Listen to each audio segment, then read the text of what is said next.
Ni kenshi tujya gukora ikintu runaka ariko umutima wacu ukatubwira ngo kiriya kintu kireke, ukumva ijwi rikubwira risa n'irikongorera muri wowe imbere rikubwira ngo kiriya kintu kireke ntigikwiye se cyangwa se kiraguteza ibindi byago. Iryo jwi wumva rigereranywa n'umutimanama wa muntu. Buri muntu wese agira ijwi rimubwira ikintu runaka, mu gihe afashe umwanzuro runaka akumva iryo jwi riri kumusunikira kuwufata cyangwa se kuwureka. Niyo mpamvu muri iki kiganiro twahisemo kukubwira no kuganira ku magambo abiri ariyo intuition ndetse na intellect. Ayo magambo abiri ni amagambo agize cyangwa ahatse imyitwarire ngengabitekerezo bya buri wese.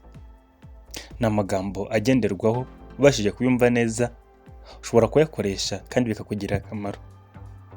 Reka duhere ku ijambo intuition. Intuition ni ryo twagereranya n'umutimanama wa muntu. Intuition ni ijwi wumva rikubwira riti kiriya kintu kirakwiye se cyangwa gikore. Ukumva hari ijwi rizamura ikintu gisa naho nyine ari gishya muri wowe kandi gishobora kuba gitandukanye nuko ibitekerezo byawe bibona ukuri kwakagenze. Reka dufate urugero. Hari igihe umuntu atekereza gukora ikintu runaka, yanareba ibintu byose bimuri iruhande akabona nyine bimusunikira gufata uwo mwanzuro, ariko akumva ijwi risa naho rimubwira muri we, akumva ikintu gisa naho kimusunikira kureka cya kintu ko kidakwiye ko yagikora, ariko yagendera ku bintu bigaragara akabona akwiye kugikora, ariko rya jwi rigakomeza kumuca intege rimubuza kugikora. Iryo jwi rero ni ryo bita intuition cyangwa se umutimanama. Iyo ubashije kumva iryo jwi ukanasobanukirwa ukuri kwaryo, burya ahanini usanga rivuga ukuri. Iyo wamenye gukoresha umutimanama wawe neza bitukurinda byinshi ndetse bikanatuma ugera kuri byinshi. Umutimanama wawe ntabwo uza gusa mu gihe cyo kukuwaninga cyangwa kukubuza ibibi, ahubwo burya uza no mu kugira inama z'ibyo wakora bikaguteza imbere cyangwa se bikagukiza ikintu runaka. Mu bantu bazwiho cyane gukoresha kumva ijwi ry'umutimanama wabo bakanarikoresha baribyaza inyungu, ni umugabo uzwi cyane uzwi na benshi bita Steve Jobs. Bavuga ko Steve Jobs ari umuntu wakoreshaga ikintu bita intuition kurusha ibindi byose, kandi byatumye ahanga akanagera no ku bihangano bihambaye isi yabonye. Aha twavuga ko turiya dukoresho bakoresha bumva imiziki twa iPod, amatabureti azwi nka iPad ndetse n'amatelefone dutunze yitwa iPhones. Ibyo bihangano byose yabigezeho akurikiye icyo bita intuition cyangwa umutimanama we, akicara agatekereza ikintu ariko agihawe n'ubwonko bwe ndetse n'ibitekerezo bye, akumva akizanye gusa, agatekereza uburyo ikintu cyaba gishushanyije ndetse n'uburyo cyaba kiremwe, ubundi akagiha abakozi be bakakigaho bakagikora. Muri rusange intuition ubashije kubisobanukirwa ni ijambo ndetse n'ibintu byakugayidinga mu bintu byose ukora mu buzima. Nasomye igitabo cyanditswe na Dr. Matthew cyitwa The Power of Your Subconscious Mind.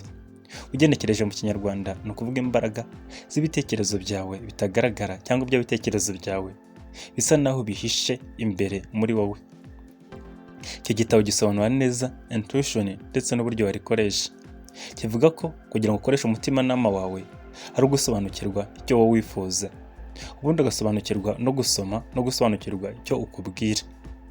Muri rusange bavuga ko umuntu abashije gukurikiza umutimanama we burya abasha kwirinda byinshi akanagera kuri byinshi mu buzima.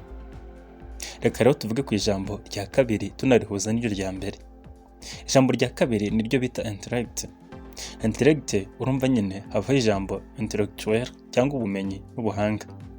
Ugenekereje ni nko kuvuga ngo ni ugufata imyanzuro ariko ugendeye ku gutekereza ndetse no ku bintu bigaragara, bishobora kuba ari facts za science igaragaza cyangwa se ibindi bintu bigaragarira buri wese. Ni ukuvuga ngo ahanini ni nabyo abantu benshi banashingiraho, ukitegereza ukaba wabona ko ibintu bidashoboka, ariko ku rundi ruhande bishoboka bitewe n'ab'umutimanama wawe. Uko byagenda kose hari ibiza bitunguranye utibazaga ko byashoboka. Ibyo rero bikaba biri beyond cyangwa birenze intellect. Ariko abantu benshi burya tugenda ku cyitwa intellect, ariko buryo tubashije gukoresha intuition tukabasha kugera kuri byinshi kurusha umuntu wakoresha intellect. Mu mico y'Abahinde ya kera bo bakoresha iri jambo rya intuition kurusha intellect. Ntabwo bagendera ku bintu bigaragazwa na siyanse nk'uko twagiye tubizanirwa n'Abanyaburayi, kuko bagendera kuri siyanse cyane kurusha kugendera ku ntekerezo zishobora kuguha wowe ubwawe nyine ukaziyumvamo, twageranya nk'umutimanama. Ariko burya kugendera kuri intellect ukagenda nyine ku bigaragara, ku bivugwa na siyanse se, cyangwa se ku bintu ushobora gupima ugapimisha amaso, ndetse n'ibyo wumvisha ubwonko bwawe bwashoboka. Ariko burya ujya utekereza ko ibyinshi burya nibyo dutekereza ko ubwonko bwacu bidashoboka dukoresha ubwonko bwacu, cyangwa se tutabibonesha amaso. Dore rero uburyo bwiza bwo gukoresha intuition.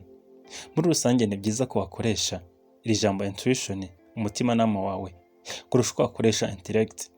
Ntabwo ibintu byose burya bishobora kubitekereza no kubibona ubikoresheje ubwonko bwawe cyangwa se ibipimo bigaragara.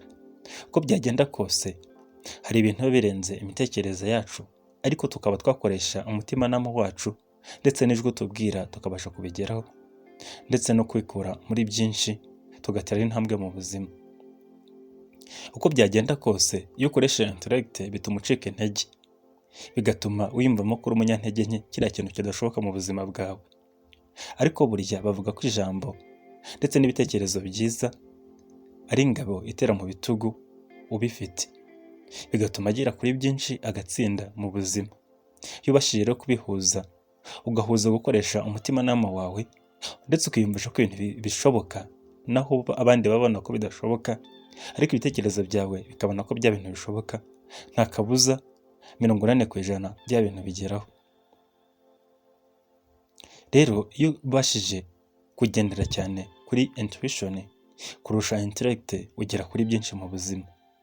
Hari ingero nyinshi, hari n'ibitabo byinshi bigenda bivugaho. Icyiza ni uko wowe watoranya ukareba ikigukwiriye. Ariko burya reka nze nkwibutse nti siyanse facts zayo ndetse n'ibigaragara amaso siko burya ari byo bitsinda. Burya hatsinda ibitekerezo bizima, ibitekerezo byakurikije umutimanama wawe, ndetse ibitekerezo bituma wowe wumva ko uri umuntu ushoboye, uri umuntu w'igitangaza, ndetse uri umuntu wagera ku kintu cyose wifuza mu buzima. Twumva ubuhamya bw'abantu benshi bagiye biteza imbere aho bitashobokaga, ndetse no mu gihe abandi batabaciraga akaro urutega. Ariko burya ibyo byose bigerwaho bakurikije umutimanama wabo, ndetse banakoresheje intuition kurusha uko bakoresha intellect. Iyo wakoresheje intellect muri rusange ukabona nta kintu cyatuma utera imbere, ndetse nta n'ikintu cyakugeza ku bukire cyangwa se cyatuma ugera ku nzozi zawe, ucika intege. Ko gucika intege rero burya kugera no mu mikorere yawe, bigatuma utabasha gukora ku buryo bukorohereza kugera kuri za nzozi zawe, ndetse muri rusange ukaba wacitse intege mu buryo bwose. Reka dusoreze aha, nakubwira ntiwakora subscribe ndetse ugakanda kuri notification kuri Kanguka Rwanda. Ugire ubuzima bwiza kandi gutera imbere nicyo nkwifurije.